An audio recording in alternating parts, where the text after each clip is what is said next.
There's nothing more powerful than a hungry man. And if you're not hungry, I would say start looking at the menu.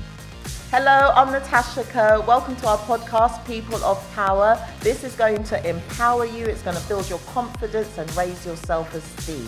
I'm originally from West London and I'm a support worker. And my three other co-hosts are Nicole Reed, who is flowing in authenticity, Teddy's treasure, but she's also an author and a spoken word poet. We have Rihanna Impey, who is also responsible for Grace to Embrace, Graduate Bible, and she's a sports rehabilitator, so she'll be bringing in her expertise. In order to do all of this, we also have Michelin, who is founder of Go Higher Inspire, and she's a qualified counsellor. These interviews have been specifically designed to inspire you to produce hope, and obviously I'm the founder of B1 Hope, so everything that's going to be coming forward from this podcast is just going to be absolutely phenomenal, so you can become that person of power that you were destined to be.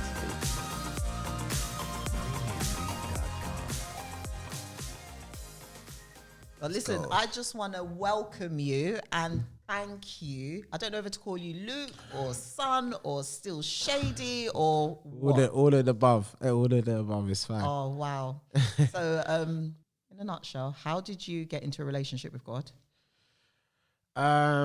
Always known God. Always believed in the existence of a greater being that we couldn't see or possibly comprehend. I was brought up in a godly household, a Christian household to be exact. So I always had a consciousness of God, but relationships another thing. You know what I mean? You can know someone all your life, but until you sit down in a room with them and actually start to open your mouth and close it because you need to hear some things back, then that relationship kind of starts. So for me, that happened in 2016. When I was forced to have that conversation, because honestly, I feel I spoke to everything else that a man could possibly speak to in his adolescent life, being all the options that the world offers you. We speak to the money, we speak to the girls, we speak to the popularity, we speak to the environment that we're brought in, and you get answers, and unfortunately, you got to live with them. And That one there. That kind of forced me to say, in 2016, when I got some unfortunate answers, being that these options are causing death, causing depression, causing unfulfillment, causing prison. That's just a nutshell of everything I looked at up to that point. It was temporary in my fulfillment. So in 2016, and just to be even more specific, two of those big answers. One of my closest friends was murdered. One of my closest friends was incarcerated, still in prison right now. And then basically from that point, I started saying, yo, I need something more. Come on now. And that's when I had to stop talking to them things. Yes. And start talking to the one that really has the good answers. Wow. So yeah, that was me in 2016. Thank you for sharing that. That's deep. That's just a whole roller coaster. I'm a deeper man. That's what we need. That's what we need. Yes, man. So coming away from the deepness for a second, let's go to something a bit more positive. Yeah. Up to the heaven side of things. Yeah. I'm not going to say how old I am, but I'm a grown woman.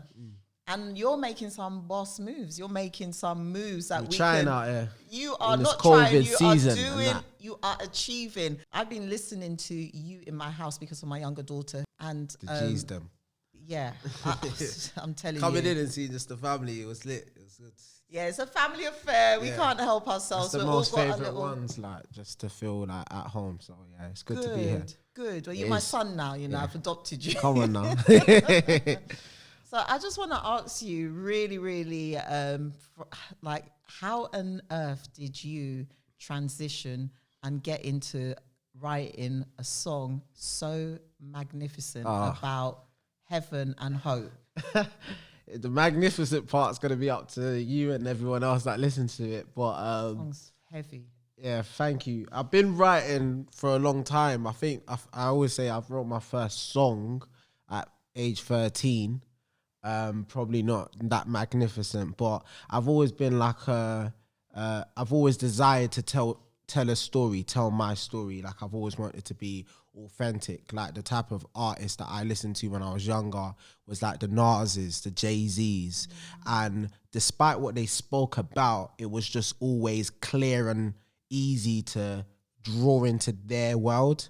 And I was always trying to like explore from things that I didn't experience in my very confound household that I was in. So it was always interesting to see the movies, hear the music, and see a life that was interesting. I love anyone telling their story. So I always had a passion to always tell mine, the good, the bad, and the ugly. So I'm telling you, you're a whole person. Yeah, you're not just showing one little aspect. You're showing the full 360. It's important because that's what makes the story lit. I'm telling you. No one wants just a negative story either. We don't want to just hear the horrible sides and get so caught up in that, which is a lot of the unfortunate themes of the genre and the environment I'm in. It's a lot of negative things. So precisely that. So Heaven, in a nutshell, kind of houses those two together. My recent release, it was about, telling my story in its hellish themes that I've gone through, but always setting my mind on the positive and the ultimate truth. Now. So that's the balance. No, that's so beautiful. That's amazing, because when you say what's a hope in this world, I say it's heaven. When that part comes out, I'm just like on fire. So I'm dancing around my house, acting cray-cray with Rhea and my little one. Like the whole family just loves that song. And obviously Rhea's well aware of your other tunes that's come out. But I have to be really honest, that song has kind of started me on a journey. That's good. That's good. I listened to an interview you did on Kingdom Creatives, and you're talking about the business side of things, and everybody wants to be like entrepreneurs and they want to like make things happen. Yeah. But you said something that was really interesting about perseverance and location, and particularly with the scene on Heaven, because I was looking at my daughter's Insta. Yeah. And this is in lockdown, and I'm like, I need to be there. I need to be there. But you said something about just the perseverance of that story. Yeah. You just kind of so many ambitions come from, your purpose. Like you want to do things in a certain way. Oh, I want to shoot something there. I want to capture this shot. I want to travel to this place. So we all have big dreams, like foundationally. We're human beings, but we are to do so much in that. Yeah. So the point is, everyone's got big dreams. Yeah. So, but then when you look at the practicalities of achieving them dreams, sometimes it's a bit hard. So like as a creative, I would see something and be like, yo, or I'll hear something like the Heaven record. I'll say, yo, I want to shoot it there. I see this vibe. Talking to the team and say, yo, let's make this happen. And then you'll be hit with roadblocks straight away. Like we can't forever, whether it's budget too expensive or time scale or COVID and just unforeseen circumstances. So the point is, what I've had to learn is that those initial roadblocks are in front of you, but they haven't stopped that dream that you had. That's right. It still exists. Yeah.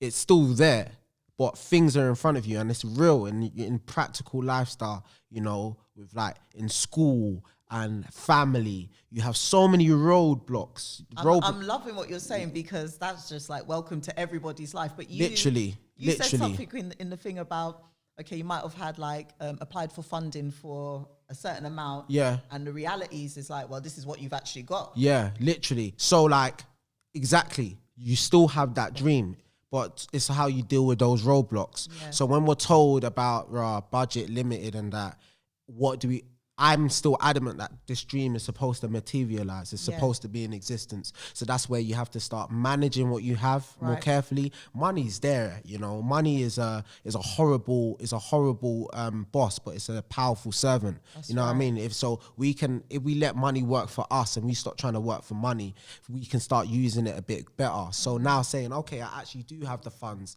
to do such things, but I might have to delegate this differently in my genuine expenses. I did that honestly for the type of shoot that I wanted.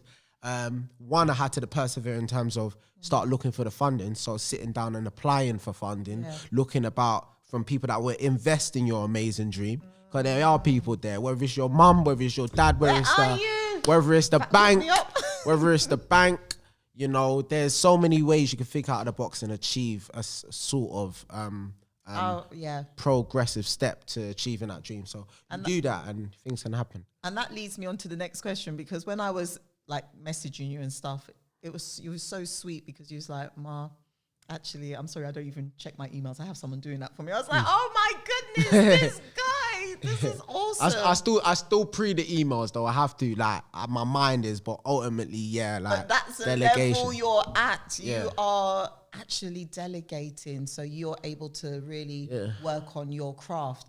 And what would you say to, like, because there's students that I work with who are doing business. I did business, and I just love anybody who's got that mindset to take risks, but to make it happen. And you've got many gifts, making it happen for you. What would you say to the next generation who are interested in business? I can answer that question differently every day, because I'm just feeling, but how I feel to answer that now, in my spirit, I'll just say stay hungry. Like, just stay hungry. Like, don't ever get complacent, especially when we're in a fast food generation where, like, you can just do something today and feel like you've achieved, but you have to always be, there's nothing more dangerous, nothing more powerful than a hungry man. You know, when you can put yourself in a place where it's like, I need to feed this hunger in me, you do some powerful things. And if you're not hungry, I would say start looking at the menu. Start going on the news and seeing the things that are happening in the world. Start reading and seeing how many initiatives you can get involved in. Start looking at your grow your mentors list and start seeing the type of influencers that are doing crazy things, and don't compare yourself to them, but let that irk you and put something in you like, no, I can do more. You know what I mean? Because we're just looking in the neighborhood nowadays, and I don't just mean in your physical environment. We just look at things we're familiar with. That's why I tell my young boys to travel. I take one of my young boys out of the area they're from that they're having issues in. I take them one. I take them. Listen, just going out of London. You know what I mean? If I got something booked up in Newcastle, and then taking them with me and just realizing, yo, there's more, you know, people that look like... You have to take them beyond and let them see that. Yeah, just to feed that hunger for them to do that more. And that's when they get more powerful. I like that. I love that, because there's a lot of kids that are looking up to you. And the fact that you're even saying that, I just think that's so powerful. I really need to say this as well, because it's another thing that I really have to touch on before I close. That you said something about going to the head teachers for the wrong reason. And there were certain conversations that might have been played. Can you just kind of elaborate a little bit more about what changed? When did the veil drop for you when you realized actually there's something? Oh yeah, all right, Let me answer that like this. So a close friend of mine's little brother turned 12 yesterday. And I wrote him a letter. I wrote him a birthday card. But I'm a word man, so I was writing intentionally in the birthday card. I ain't just the type to say happy birthday. You get me? This is my little brother. So I was writing in words, and I wanted to say, I basically told him how I felt when I was 12. So I told him, raw, when I was in year 7, I spoke about I found myself changing, like going from year 6 to year 7. I found myself changing, and I found myself depending on my strengths more. And what I meant by that is, I remember in year 7 when I would have to lean on things I was good at to make me validated in the sight of people I didn't know. You're in a different environment, and there's good things in that, but it's also bad, because then you start being the class clown because I am funny, or you start getting into fights because you are strong. And I started to do those things intentionally because I'm good at those things. And when you're growing in that space, you start to do things intentionally just to prove yourself, not because you want to do it, not because you want to do it to get something out of it, and that can become toxic. So here's the point with this: year 7 to year 9, I found myself getting into fights, getting myself into getting kicked out, anger issues, all of the above. You know, I was and then I would find myself in the head teacher's office for all of these reasons, and it was because of these strengths that were just manifested in the wrong way. Right, you had to channel it. Yeah. So I think both with me starting to see other elements of my strengths, which was my academics. Like I was really smart. You know, I loved math and I loved English. So I think that also was my secret weapon to also maintain being in school. I was always had to this, like, you know, and back then UCAS and all of them things there, they need me around there. Like they need those grades. So like that was always my secret weapon, which is what I said in the card. I was like, use your secret weapon. Because I want the young boy to hear this and say, yeah, you're strong. Use your strength. Don't use it to get into a fight, but maybe pick up a sport.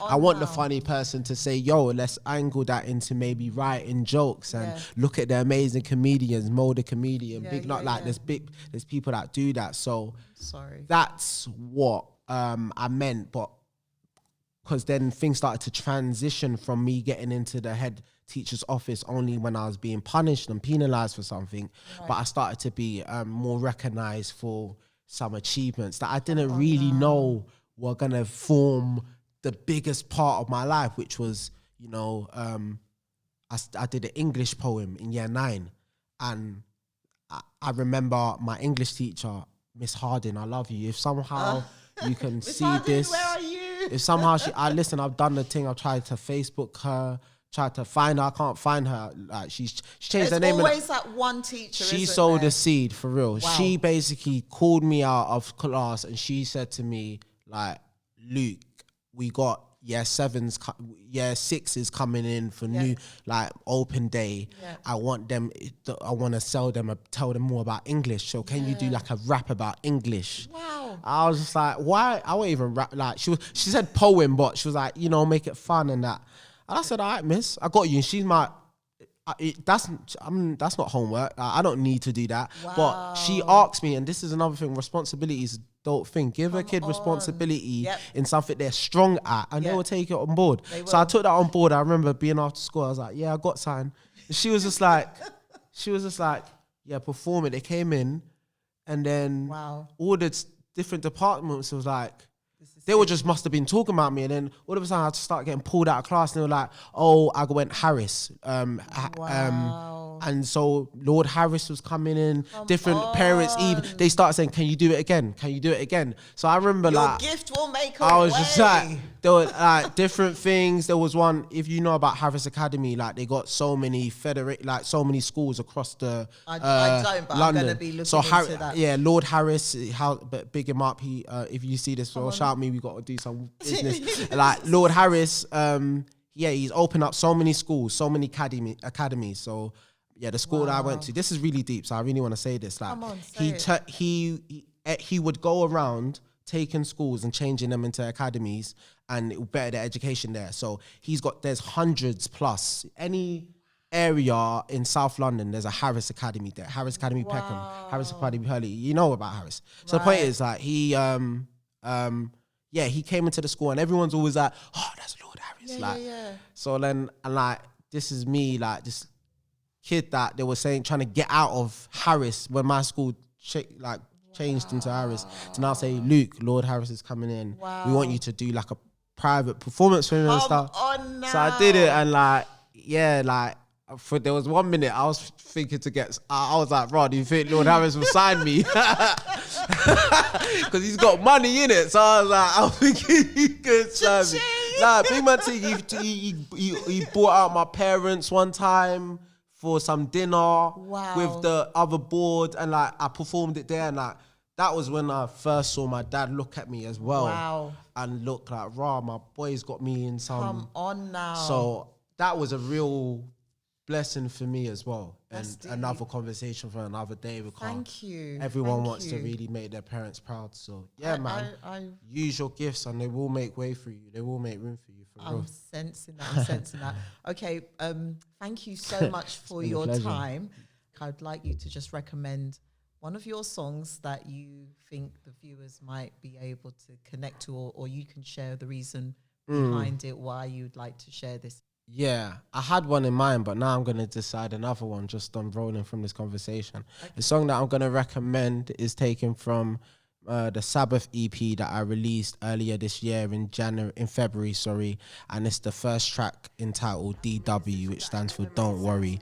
Everyone messages Don't Worry, like, no, you're right, yeah, don't worry, like DW, and like that song is basically entailing like the path of working hard and doing so much, and sometimes feeling overwhelmed with it, but saying don't worry, regardless, I'm okay.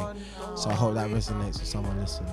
Luke, it's been a pleasure. Thank you for having me. Shady, son, you're my son now. Yes. Oh my goodness. I got hella mums, you know. I'm blessed. I'm blessed, I promise you. Thank you so much for those pearls of wisdom. Thank you, guys. Thank you for joining People of Power podcast. I hope you enjoyed the content today. For more empowerment, self-esteem and confidence building sessions, please like, subscribe, follow on YouTube, which is B1 Hope page, or just follow us on the podcast for People of Power. The links are down below.